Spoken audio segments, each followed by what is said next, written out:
Good afternoon to all those from India. A very good morning to you, Martin. I know you're in Rome, in Italy. And a good day to all those logging in from the rest of the world. Welcome to the first of the series of webinars from Whistling Woods International School of Event Management.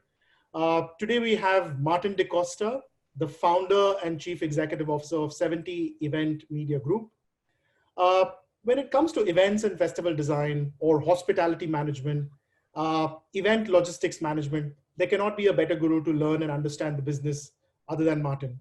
He is one of the pioneers of the IP business and luxury events. His company, 70 EMG, has successfully managed some of the biggest ones in the business, including the Kala Ghoda Art Festival, the India Bike Week, amongst hundreds of others. So, Martin, this journey from coming to India way back in 1995, all the way from Europe, and I believe that Mr. Amitabh Bachchan brought you here. So how has it been in terms of evolution, building a company like 70, which is one of the best in the luxury events category and also the experiential industry, and also setting up the company called Set, which is basically into set design, and 7 Steps, which is one of the most boutique wedding management companies. Your first impressions about the Indian event industry then, now, and going forward. What do you see evolved as future of events and experiential marketing? Over to you, Martin. It's a lot of questions, Jatin. Hello, everybody. We'll take them one by one. We'll take them one by one. Take them one by one. And thanks for logging in. I hope you're all safe and well out there in Mumbai.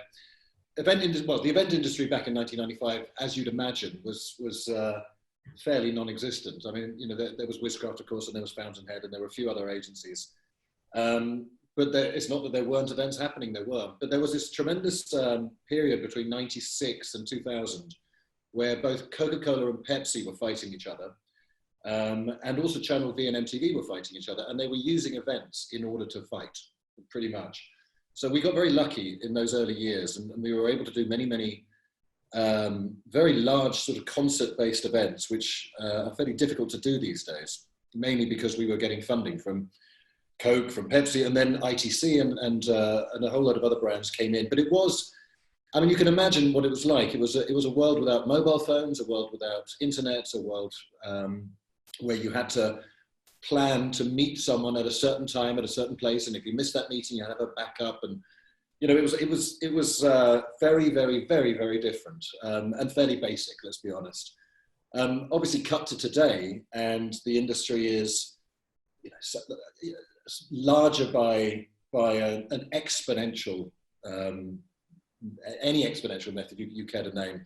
It's a vast industry now, and it's been split up into so many different segments. You still get companies like 70 EMG and like Wishcraft and Fountainhead and Encompass and so on, that are able to successfully straddle many different verticals within the event management experiential industry. But we're getting fewer and fewer. It is specializing into, you know, social events and weddings, for example, experiential, on-ground, media retail, IPR and festival planning, straight corporate launches and PR support, and then of course now, as we all know, digital and virtual events. So it's a vast industry, and I've always thought, that there, in many ways, for example, in terms of scale and then in terms of design, we're way ahead in India than many countries in the world. You know, I look at some of the events that we do, even at 70 EMG. You know, we did the Ambani weddings, for example. Was it year before last? I think it was year before last. The one in Udaipur and helped out in the one in Mumbai. And just the scale and the luxury of that, and the planning that it took, there's pretty much nothing that's comparable anywhere in the world. And I'll be honest about that. You know, I think just in January this year, we did the world's largest gathering of hairstylists. It was called Hairfest for Lakme, not for Lakme, sorry, for L'Oreal. Again, you know, these things tend to happen anywhere else but India. So I've been extraordinarily lucky to be part of that journey over the last 20 odd years now. you ask what was responsible for the development of 70 EMG, and it's a simple question to answer. It's people, of course. It's the training that we gave our people. It was the attitude as well that we've always had within 70, which is that you make world-class international standard events, and you are relentless in the pursuit of that excellence. And that excellence only comes from really, obviously, as we all know, really hard work.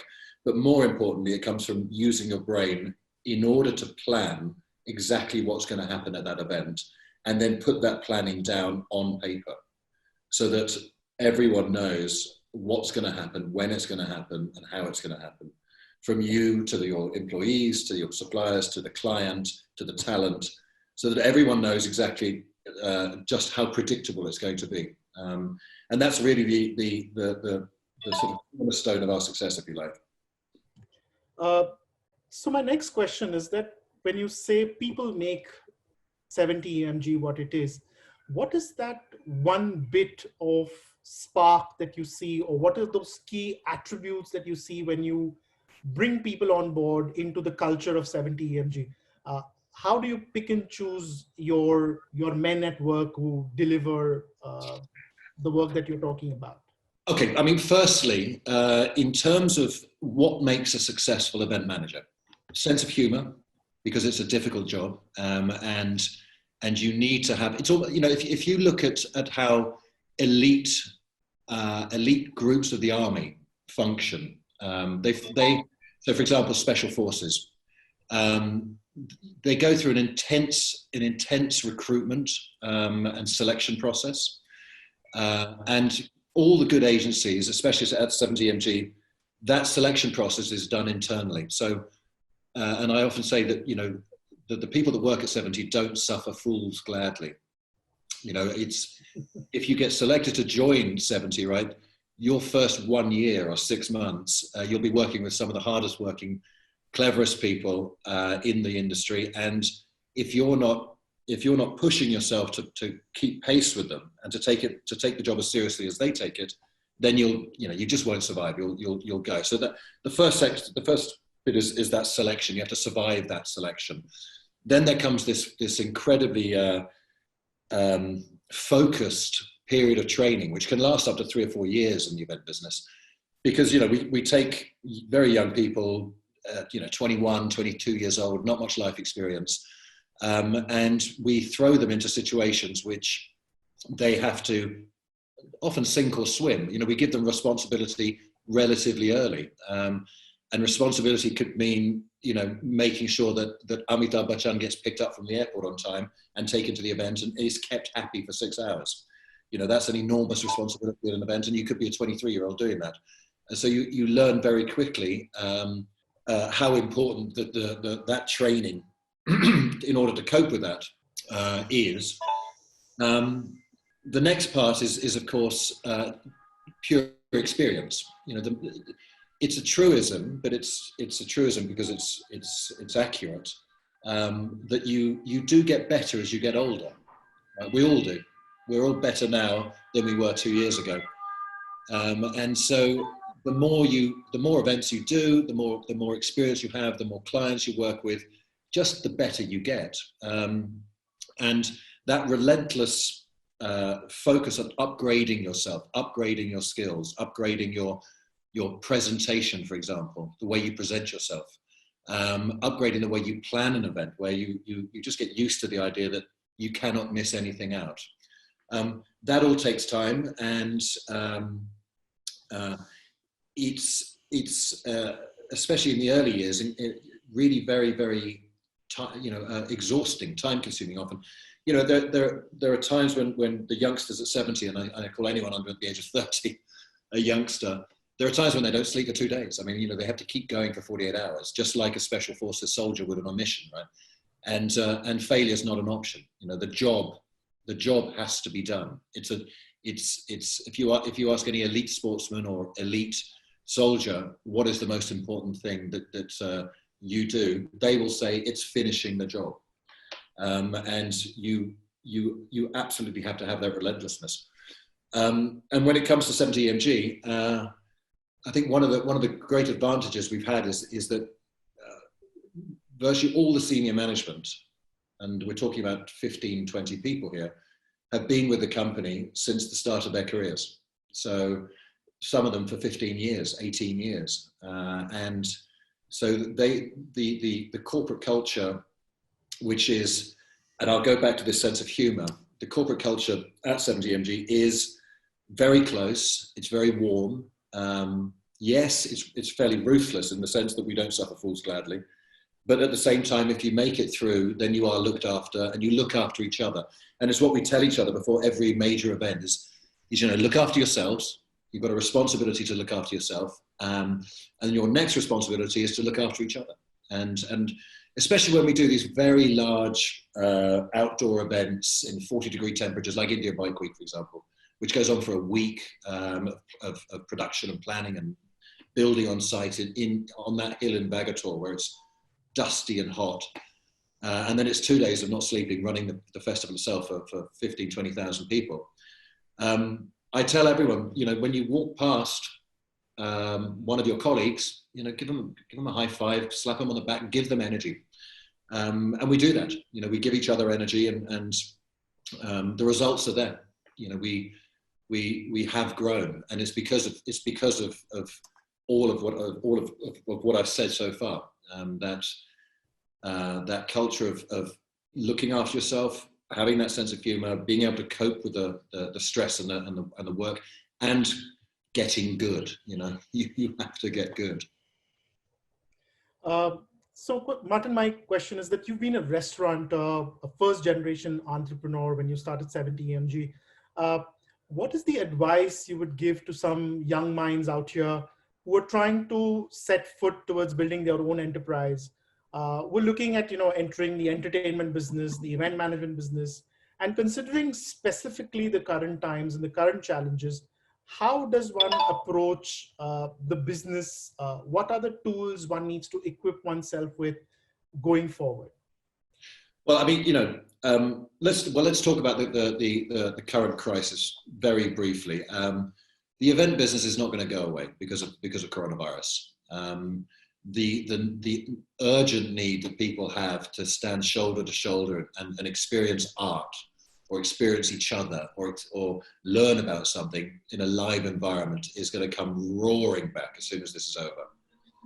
So don't worry about this industry disappearing. It's just not going to. It's going to take a while before we can ramp up again, but I can guarantee you, once we do, it'll roar back into action. Now, in terms of entrepreneurship, I think we're very lucky in India, because India is a place, and I've experienced this myself, as you've rightly said, with the restaurant business and with 70, and with some other businesses as well, which you don't know about. It's a place which it's an environment which really rewards patience, and it really rewards hard work.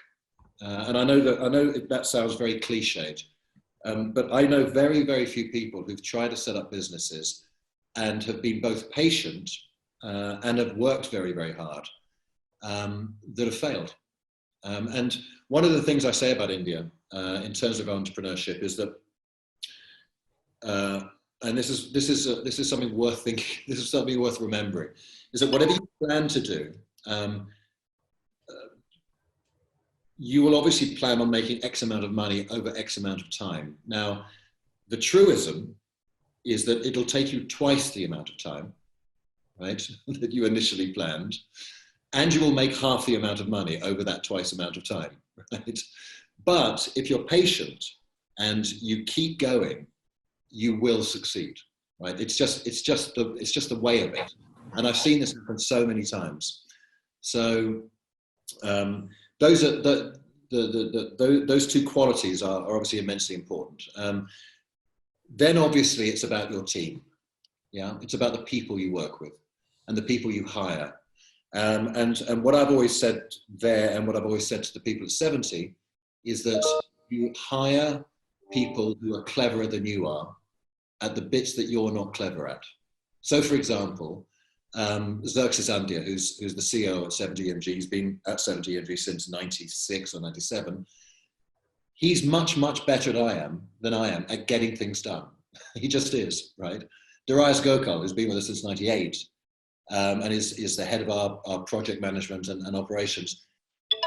He's much, much better at planning events, right, from a 360-degree perspective, where everything is thought of so nothing can go wrong. He's much better at it than I am. Danush Joseph is head of our marketing and sales development. He's just much better at dealing with clients than I am. He gets on with them much better. He's got much more patience with them than I have. Kaina Setner, who heads our 7 Steps wedding division, can deal with wedding clients in a way that I can't. And she's able to sort of tease out what they want for their wedding and then make them incredibly happy about the results when they happen. And so on, right the way down through 70EMG. And obviously Kainas, Darius, Danush and Xerxes have then gone and hired people who are better than they are at the bits they're not good at. And that's the way you build an organization, you know, in its most general terms. So patience, hard work, and people. These are the 3 key factors. So there has been this eternal debate between, you know, especially when people are choosing a career in event management. And now, of course, there are so many streams to choose from, whether it is retail or whether it is corporate events or whether it is, you know, social events. But the classic debate that I typically encounter with students, and the question is, okay, should I do wedding planning or social events as we know it, or should I do business events? Where is the meat? Where is the actual proof of the pudding? So how do you perceive this? What is your advice being in this industry and being on both sides of the coin, doing corporate events as well as wedding events? What is your advice to a young student who gets into this business? How should he choose and determine the differentials? And how should he make a conscious decision on career planning for himself? You see, on the one hand, a wedding, even an Ambani wedding, right? And a BMW 7 Series launch are exactly the same. It's exactly the same process, right? You take the brief, you respond as cleverly and as interestingly and creatively as you can to the brief. You put down your ideas on paper and you budget it and you give it to you know, Mukesh Ambani or BMW's director of marketing. And then once they say yes, you go ahead and plan and produce and run the events. So on the one hand, they're exactly the same process. Excuse me. On the other hand, they're wildly different. Because one thing you won't get at BMW is 8 aunties in a room in a big penthouse apartment in South Delhi, all arguing over details of a flower arrangement at 2 a.m, right? 6 months before the event happens. And you will, so that is exactly what you'll get when you're planning a wedding. And you'll have to sit there for 6 hours and patiently listen to people who haven't done events, many events in the past, deliberate about whether or not to bring mangoes from their farm or to buy them from the market for 5 hours, right? That tends not to happen with BMW. You'll sit in a room with BMW and you'll present to 12 people and you'll be given 1 hour, and then after an hour you'll be thrown out of that room for another agency to come in. And then if you get the job, you'll be working with a professional who's done events before, and it's much more streamlined. It's much easier. On the other hand, though, the amount of creative license and the amount of money you'll have to play with on the wedding business side is magnificent. And you know, one of the reasons for 70's success, one of the early reasons is that we were one of the first sort of professional event agencies to do weddings. In fact, we were the first agency to do a wedding in Udaipur, a private wedding in Udaipur. We actually ran the electrical cable that goes from mainland, where they put onto Jagmandir on the island. And that cable is still there, and they still use it for events and weddings. The point about that, of course, is that we were sort of catapulted from doing relatively small corporate events. We were catapulted into doing these huge multi-million-dollar wedding events where money was no object and luxury was the order of the day. And the insistence from the wedding client was that it has to be perfect. I don't care about the money, it has to be perfect. And so we were able to take those learnings about luxury and about design, the importance of design, and apply them to our corporate business. And that was one of the big reasons for our success. So yes, the actual job is roughly the same. The clients are very, very different. And if you are if you're a people person, and you do love design, especially if you're very motivated by design, then weddings and social events are a lovely place to be. But they are challenging, and they are very, they're exhausting. You really have to be tough to survive a wedding business. Corporate events are a little bit easier, but then the budgets are often much tighter. It's much more competitive, and you do have to work very, very hard. I'm not sure that answers the question too well, Jatin, but it'll give me a sense of. It does give me a sense of choices I need to make, but essentially what I wanted to know is if I had to ask 3 bullet points on saying, should I choose corporate or should I choose weddings? What are the virtues I need to be having internally besides event education to get into, or I'm good at wedding planning? So could you just describe maybe 3 virtues there? Well, the 3 virtues of corporate event management. One is that obviously you have to have a lively interest in branding and in the marketing business. You are in the business of selling product or selling brand values. So that is, that's a precursor of everything you do. You have to have an interest in the marketing in the marketing of brands. The second thing is that it is relatively more rigid in how you dress, how you act, etc. There's not too much scope for wild differences in personality and so on. And the third thing is what I was talking about before, which is that you have to be very, very organized, because your ability to plan, execute, and create events it has to be at the highest level, and it's absolutely taken for granted that things will go well in the corporate business. You cannot make mistakes. So it requires the sort of personality that enjoys those 3 traits. Right? Wedding events and social events, as in the way I described, you have to have enormous patience. And but the flip side to that, of course, is that you have to also enjoy other people, because you end up spending genuinely enormous amounts of time with those families that you're doing those events for. So you have to enjoy being with people. Number 2 is you have to have a constant, consistent desire to push the design boundaries, to push the boundaries of design and of beauty and of luxury. And you can never, excuse me, you can never sit back and just relax and say, okay, we'll just put some flowers on an arch and that's it. No, you have to constantly be looking at the event space, at the talent, at the look and feel and the experience of whatever event you're planning in weddings, and try and make it more beautiful, more original, more different, more creative.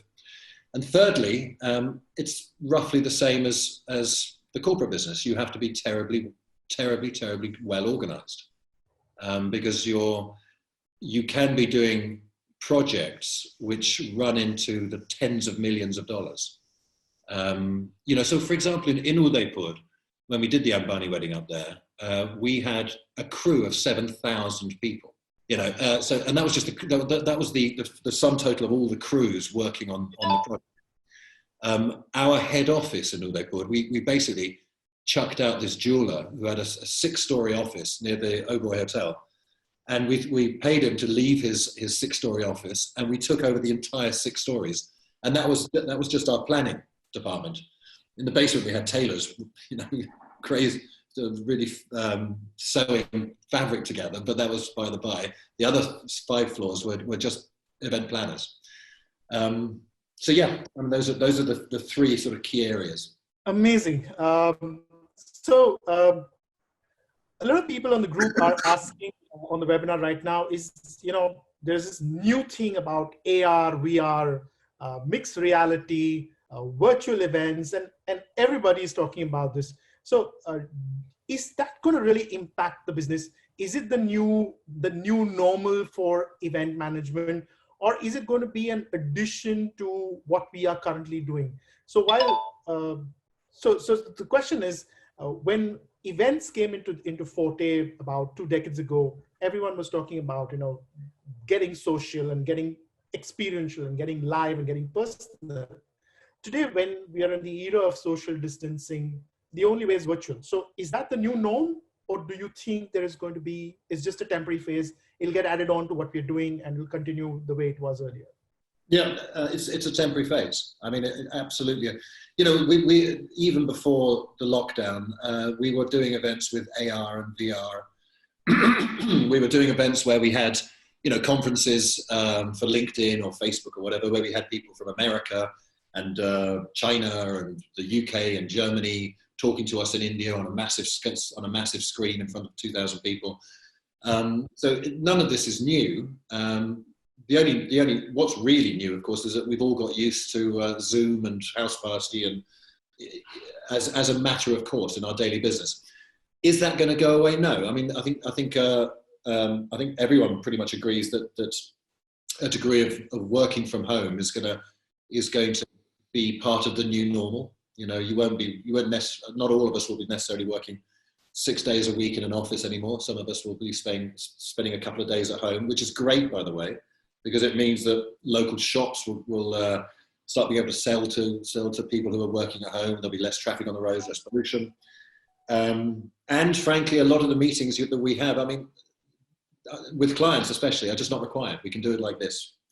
So business travel hopefully will go down. I can't tell you the number of times I've personally had to fly from Mumbai to Delhi in the morning for a 1-hour meeting and then fly back in the evening, which is, let's face it, the equivalent of flying from London to Lisbon, like across the whole of Europe and back again in a day to talk about, I don't know, BMW's, engine part or something. It could have been done. It could have been done virtually. So I think that will change. The way we work will change. Events per se, no. At the end of the day, human beings are a social animal. And while clients are going to be very tempted to try and save money by doing virtual events, because it does save a lot of money, obviously, they'll soon realize that as soon as their competitors, I'll give you an example. Maruti Suzuki is loving this period because it means it can launch the cars virtually and not spend 25, 30 lakhs on a car launch. Right? They're loving it. And likewise with Land Rover, and likewise with BMW and Audi and so on. They're all loving it. Now, as soon as this period gets over, they'll keep doing it for a while until one of them does an event.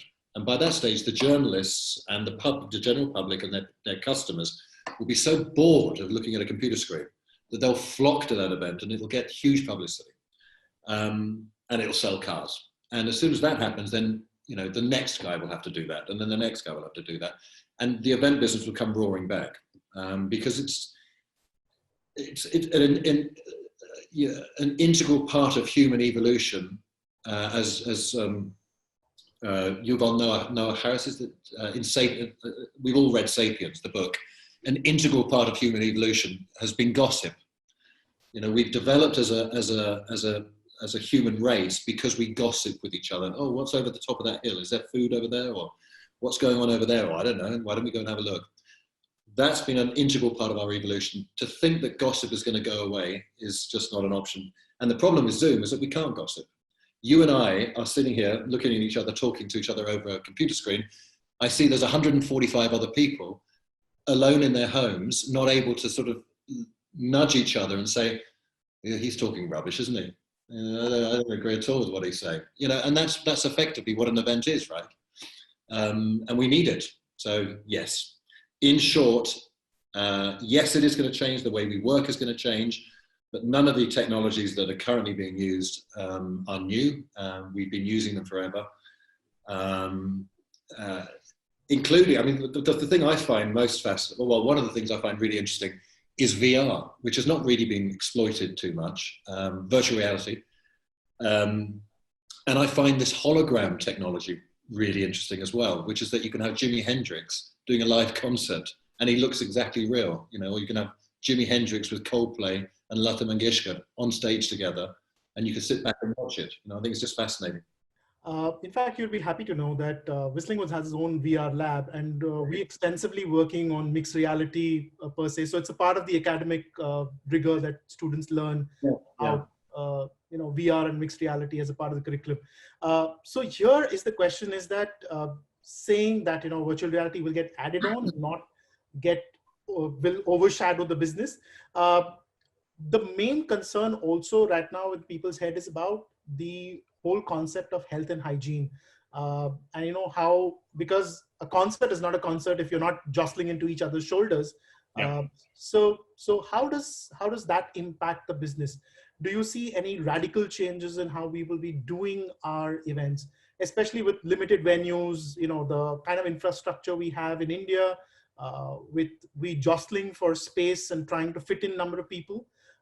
So do you think there is going to be a new change in how we deal with health and hygiene? Yes, absolutely. Absolutely. I mean, 100%. For the last 7 or 8 weeks, we've been putting the entire 120, 130 people at 70 through training sessions, after training after training after training.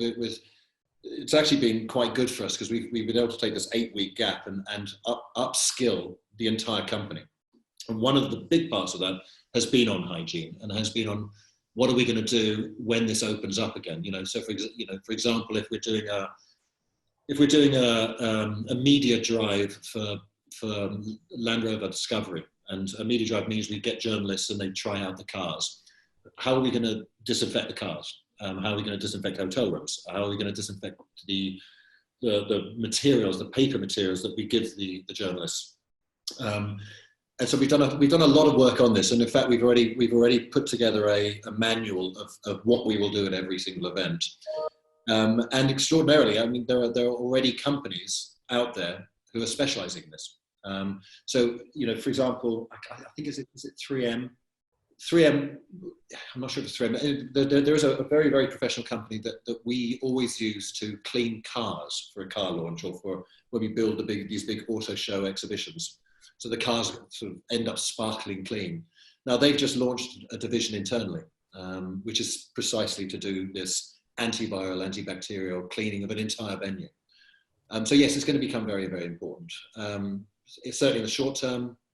In the medium term, yes. I mean, obviously, once a vaccine is in place and barring any other pandemic, then the need to forensically clean an entire venue will go away. I mean, it's not going to be required at a certain point in the future. But the skills that we will have learned, we will need for the next outbreak. We will need for the next pandemic. I mean, these things are going to keep coming. So yes, things in short are going to be different. So Martin, you've been a huge contributor to educating the next gen. And I distinctly remember your long association with one of our mentors, and of course, the mentor of the school, Deepak Chaudhary, and how you passionately taught students and collaborated with him. Some of the best minds of the business that I know today are thanks to you and your teachings. So in the present context, how should schools deliver a dynamic subject like event management? That's a very big question, Jatin. And I think I have to say, I think you're much more qualified than I am to answer it. Let's face it. Yes. You know, I'll talk to you about it from the perspective of an employer of your graduates. What we're always looking for are people that you know, quite apart from the obvious values that they should have, which is, you know, that ability to be hardworking and to have a great sense of humour and to be able to work successfully in a team, and to have an urgent need to educate themselves and to train themselves to be better and better and better. These are the sort of standard values that any decent event management school, and I know that Whistling Woods focuses on these, what would you call them, soft values, I suppose? Yes. Yeah.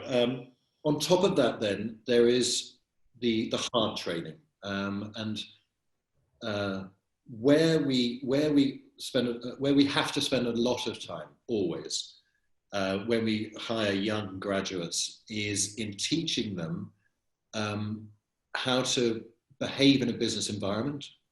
You know, how to answer an email, how not to answer an email, how to say hello to a client, how not to say hello to a client, and then how to use their brains to start really thinking through how an event should happen. Right? And again, I come back to that planning, the planning of an event. You know, there are 2 or 3 sacred documents to every event we do. Obviously, one of them is the timeline. Right? What happens when? You know, and it takes a lot of training and a lot of skill to be able to get your head around an entire event and plan what's going to happen when, because everything has to happen in a sequence.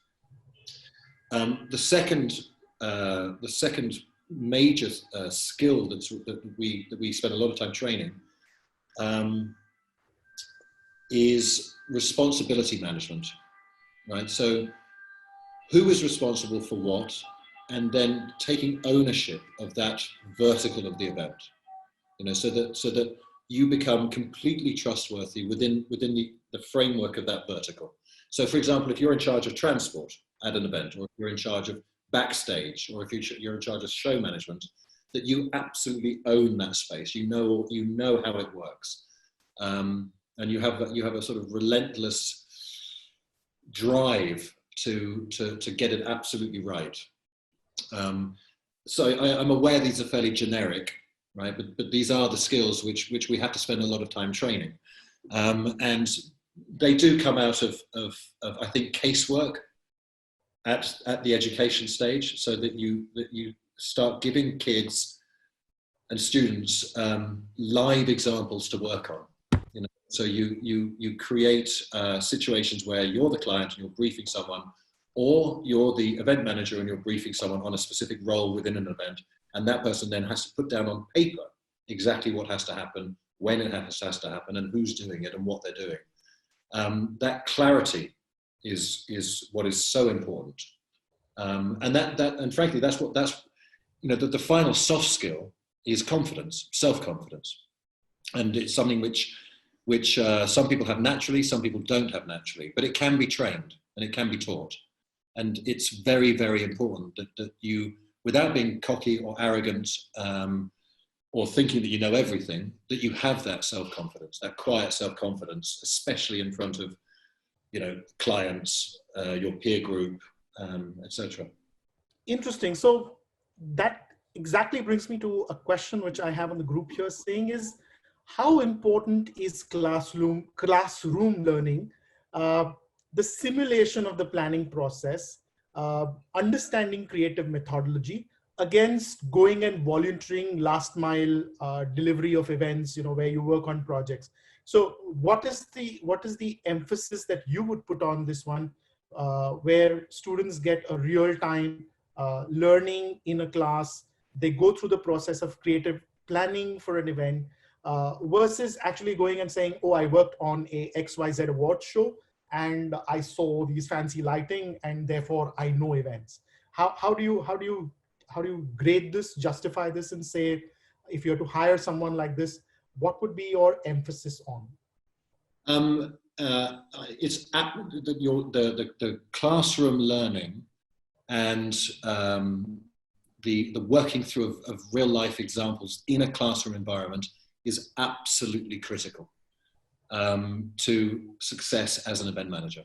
It's absolutely fundamental to your ability to do your job later on.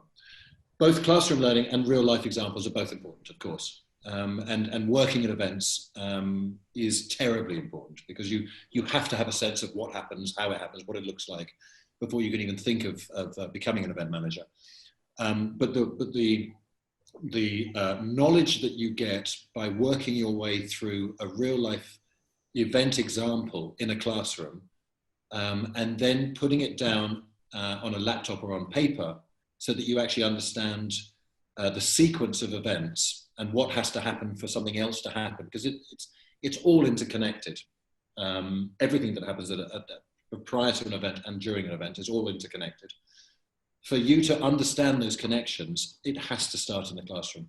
And the more real life examples you work on in the classroom, the better you will be as an event manager. And it's just as simple as that. Okay, so I have some tons and tons of questions on the chat right now, and a lot of people have asked. So I'm going to take a few of them.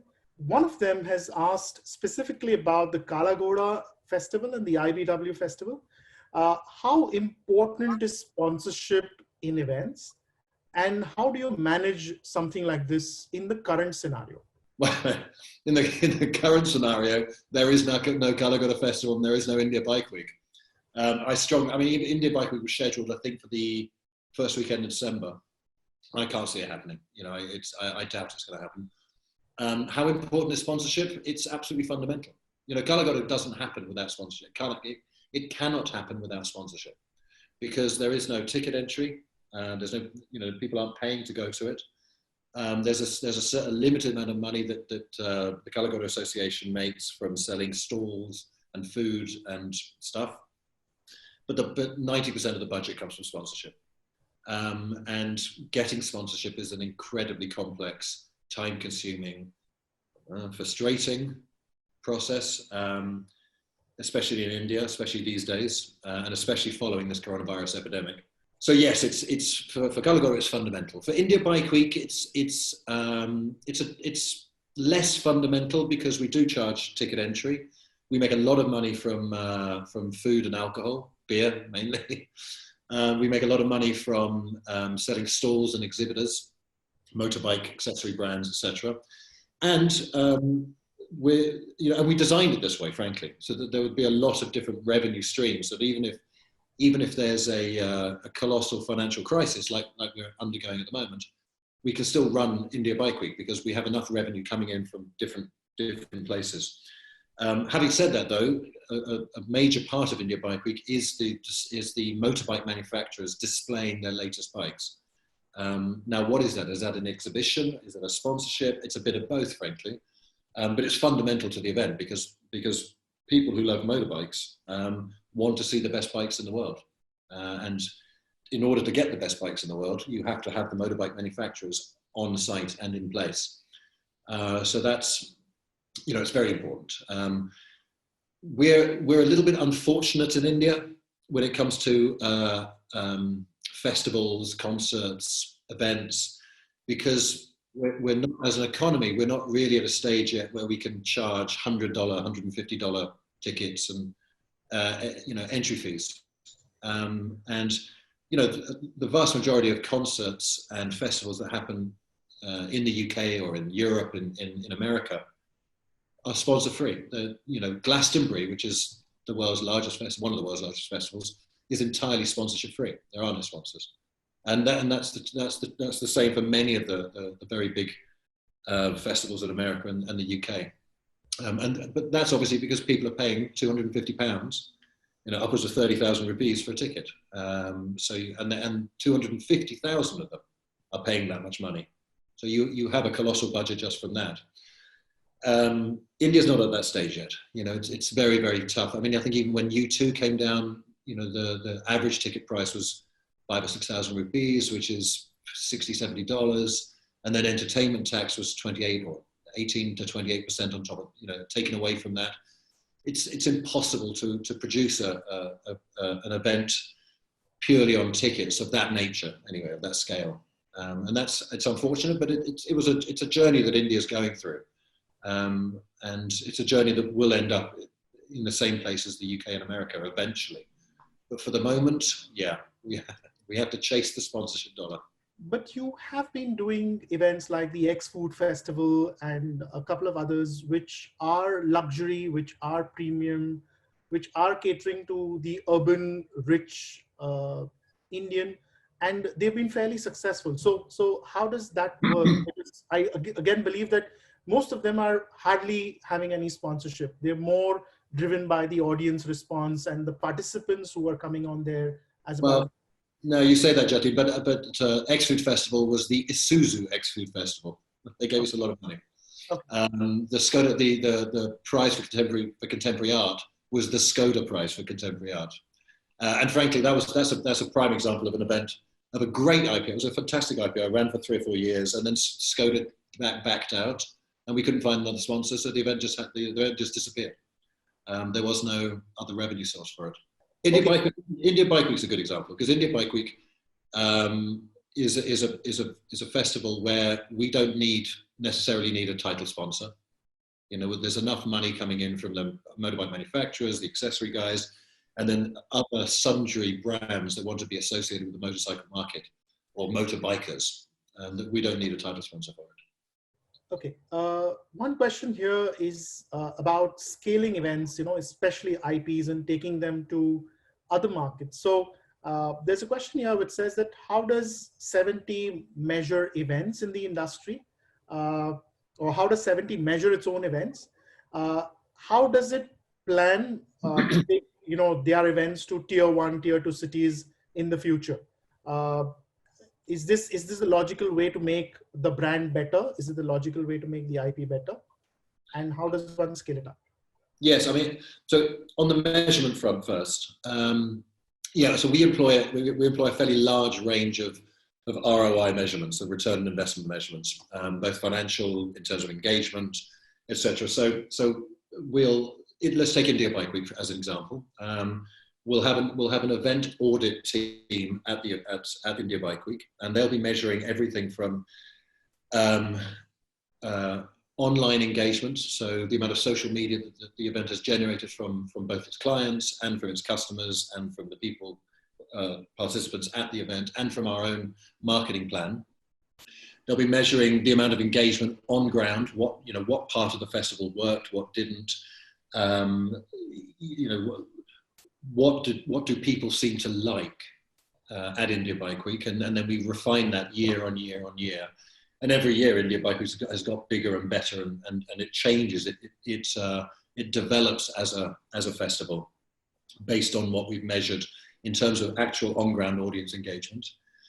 We obviously measure marketing impact from a PR perspective, as I already mentioned, social media, of course. But also from a PR chat perspective, what has got people talking in terms of the event? What specifics we have generated the most traction, both online and offline. And then obviously we measure it from a financial perspective. Did it make money? There's a fairly obvious measurement. And that informs how we can develop it in the future. So there's a very large range of measurements you have to make. And the other absolutely crucial part is we measure each sponsorship client's ROI on the event. And so, for example, Wrangler jeans spent 25 lakhs. Did they get 25 lakhs worth of value? How much value did Wrangler jeans get from their branding, from their social media, from our social media, from our branding for them, from all the projects that we created around Wrangler for India Bike Week? How much traction did they get? And then we come up with a value which we can say to Wrangler, okay, you spent 25 lakhs. We believe you got 3.5 crores worth of value. We believe that you sold, 65 well, I don't know, 6,000 pairs of jeans at a cost of, so we'll try and get into that sort of granular detail. In terms of tier 1 and tier 2 and tier 3 cities, there are certain types of events which do really, really well in tier 2 and 3 cities. And I'm thinking of sort of localized music concerts. My brother-in-law, Shan, if he goes to Nagpur and does a show, he'll have 30,000 people. He probably won't get 30,000 people in Mumbai, but he'll get it in Nagpur. So there are certain types of events which do really, really well in tier 2 and 3 cities. India Bike Week would actually be too expensive to do in more than one city per year. Sorry, India Bike Week as it is just too large an event. I think it's a $10 million budget. It's a $2 million budget. So it's a huge event, and it really can only happen in one place in the year. What we've done in the past, very successfully though, is that we've spun out satellite events. So we had India Bike Week on tour, which is a much smaller version of India Bike Week, and we took that to, I think, to 15, 16 cities. We have what are called the giant pagoda rides, which is where we get, we'll get like 500 to 600 bikers together on a Sunday, and they'll ride out together, often for a cause. It's produced locally, and it's a great day out for everybody, and that sort of event really works very, very well. So it absolutely depends on what you're doing. I can see the X-Food Festival going to tier 2 and 3 cities and being very successful, for example. It's one of those events that can work. Okay, so the same question, the same genre is that what are the possible career prospects in the IP event industry? Because many people have asked this question, and they want to know that, is it just doing sponsorships or just plotting ideas, or is there much more to it? So how does one evaluate it, in your opinion, Martin? Well, firstly, there aren't many pure IP-driven companies in the marketplace. OML, Only Much Louder, is one of them. IMG is another. But there's not too many that only do IPR. But most of the IP and festivals and so on that happens outside of IMG and OML events are done by people like ourselves or Wizcraft or Fountainhead. Fountainhead's got this blues festival. We've got India Bike Week. Wizcraft's got that massive Bollywood, or the Oscars of Bollywood, etc. Yeah, the challenges with IP in India, and I've touched on this already, is that it's very, very difficult to make money from it based on ticket sales, right? And that's a massive constraint for the Indian IPR business. And again, I've already touched on this, but it's the opposite in the UK and in Europe and America, where IPR companies dominate the event landscape. There are many more concert and event promoters and IP promoters than there are client-led corporate event managers, for example. So we're in an opposite situation here in India, and that's because we still can't charge enough money for tickets, and that too gets taxed. So unfortunately, yes, if you want to develop a career in IP, you probably will end up working for one of the major event agencies. The crucial need is the ability to either be able to sell sponsorship and have the knowledge that allows you to sell sponsorship for an IP idea you've got, and that's a very, very complex technical process, and it requires a lot of knowledge, and it requires a lot of skill, and it requires a lot of training and experience. Coming up with that. That's on the one hand. On the other hand, is the creative side of the IP business, which is where you're coming up with ideas for brands, and those can be online or offline. We've got a division at 70MG that basically comes up with IPR ideas which are almost purely online. As part of our creative team. So, for example, we'll go to Volvo and we'll say, listen, we'd like to do an online series, online, offline, really. Because they're event-based, but they're there to be exploited online around the idea of safety, for example, right? And then we'll go to them with a whole pitch presentation, which is the idea written out, budgeted, what they can expect in terms of audience interaction, and then they'll measure it and they'll say yes or no. So that business is growing pretty fast, as you'd expect with the increase in digital.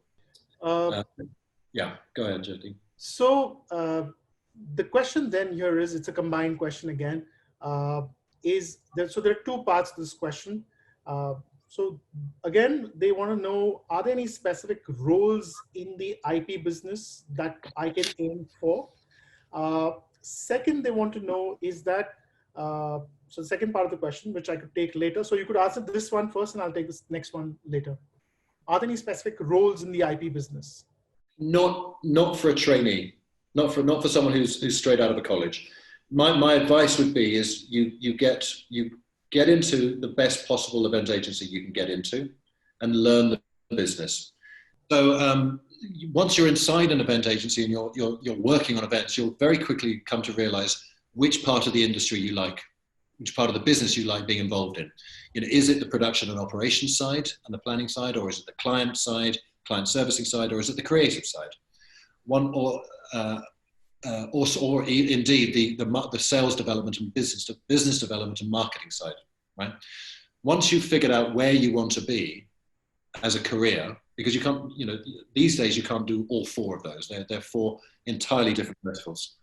Then you can start aligning yourself with those skills into an IPR space. So, for example, if you find out that you actually really enjoy the marketing process and the business and sales side of things, and frankly, that's where you'll make the most amount of money.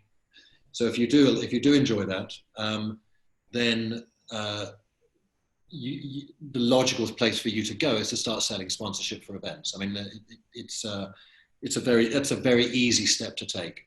If you're on the creative side, you'll have to have done quite a lot of work in a creative team, replying to client briefs, just so that you can get a sense of how a presentation works, how ideation works, how do you exploit ideas for brands, and all that knowledge and education will then inform how you develop an IPR for a brand or for sponsors. And similarly with operations and similarly with client servicing, there are people that have jumped between, but not many. So there's an interesting question, but I want to ask you this. So one of the attendees is asking, does 70 Media have specialized employees for weddings and corporate events?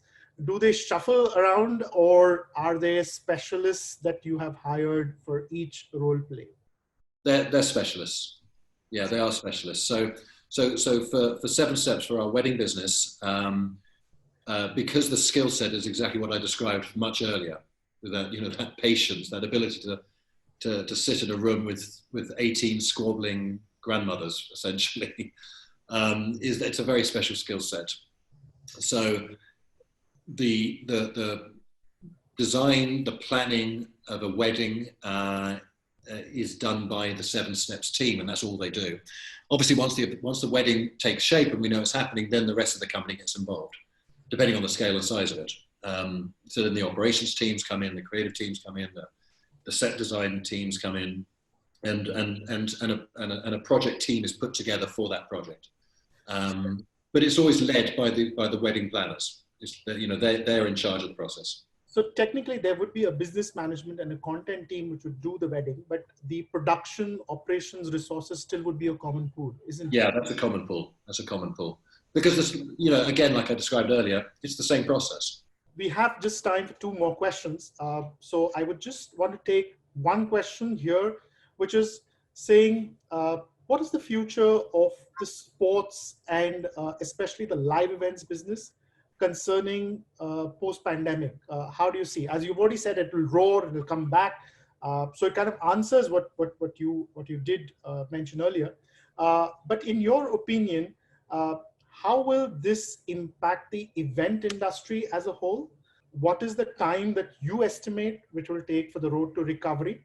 somebody's asked saying, will the industry survive? I obviously don't need to ask you this, but yes, the answer is yes. And how soon will the situation bounce back, even though it's very uncertain right now? Yeah, I mean, you know, to be brutally honest, literally no one on the planet knows the answers to these questions. As Martin said, there's no one can answer this question really, but the future is that, oh, there he's back. Let me give a few very undereducated, ill-educated guesses.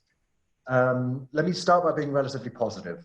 My feeling is that, I mean, obviously there are two solutions to the current pandemic crisis. The overriding solution, the one that's actually going to fix this, is a vaccine. Now, all the information we're getting is that that's not going to come through before, it's 12 to 18 months is what most people are saying. I would hazard a guess that it'll be with us around about October, November, December, a vaccine. And then it'll take another 2 or 3 months to sort of get manufactured and sent around the world. What I do though think in the meantime will happen is that, just like with HIV, a cocktail of drugs will be developed, of generic drugs which are relatively cheap, and whether it's a combination of antiviral drugs and anti-inflammatory drugs, etc. But effectively, that cocktail of drugs will mean that far fewer patients who go into an intensive care unit with COVID will die from it. They'll survive it. And I think once that's in place, I think that will be relatively soon. I think that's in the next 2 to 3 months, because there's enormous amounts of research, as you'd imagine, going into this. And I think once that's in place, then we'll all just, we'll suck it up. We'll take, if we catch COVID and we end up in intensive care and we've got a 98% chance of surviving it, then as far as humanity is concerned, that's an acceptable risk, and we can go back to normal. I personally think that's not too far away. I mean, I by the end of summer possibly. I'm not sure, but I'm hoping. I mean, this is being extremely optimistic. If that happens, then if either of those things happen and there is no and the virus doesn't mutate so that it can't be treated, that it requires a new vaccine or a new set cocktail of drugs. If it doesn't mutate and if there are no new pandemics that come out, then we will go back to normal in a weekend. Every podcast I'm listening to, I'm a big fan of rugby, for example, and every rugby podcast I'm listening to is players, ex-players, just talking about when can we go back to playing rugby again, right? And it's the same for all of us. I don't know about you guys, but I'm really missing going to restaurants. I really want to go to a restaurant now. It's been 10 weeks since I've been to a restaurant. I can't wait for them to open up. So, yeah, in the long term, it's going to go back to normal, and probably more than normal. Like I said, there'll be this tremendous pent up frustration that people will have, that they'll want to meet people, go out, rub shoulders again. But obviously, certain things have to happen before that. We're halfway through the process of flattening out the curve of potential deaths from COVID, just so that our hospitals don't get completely overrun with cases. And I'm hoping that it won't be a cure, but it'll be a cocktail of drugs that allows people to survive it.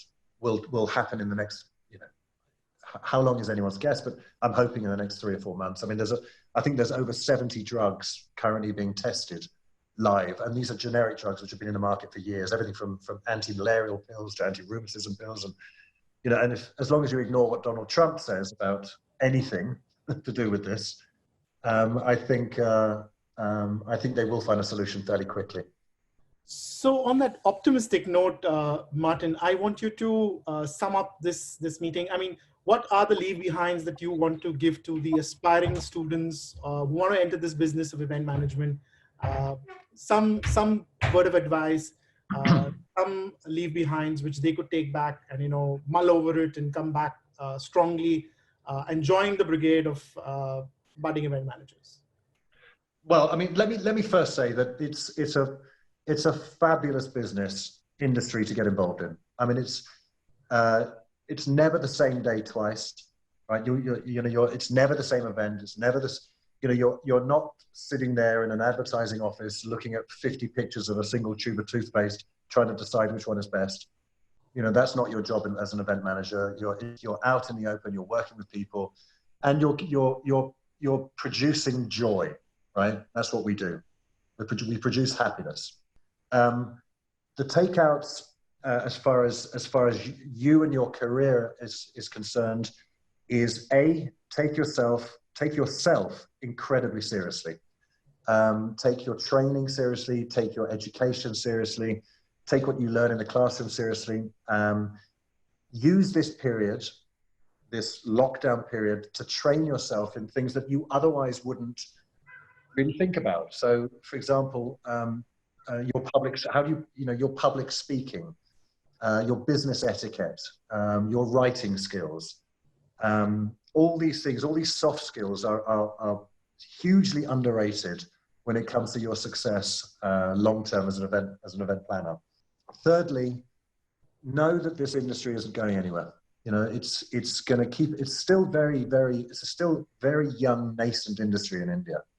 We still haven't got to a point where we can produce concerts and festivals based on ticket sales, and that point will come. There's no doubt about it. So we're very nascent. It's growing all the time. It's mutating into different areas, all of which are exciting. They're fun. So absolutely know that you're in the right place at the right time. Fourthly, I really just stay safe for the moment. Stay safe, learn, and look forward to getting involved with us, because we'll welcome you with open arms. Thank you so much, Martin. It's been an absolute pleasure to have you this afternoon with us. Thank you so much for taking time all the way from Rome, and we want you back in India soon. There's lots of here. And as soon as they let me back in, I'll be there in an instant. So we look forward to meeting you again. And thank you so much on behalf of the entire Institute at Whistling Woods. It's been sheer gratitude that you took time to be with us today. Stay safe, and of course, do what you love. Thank you.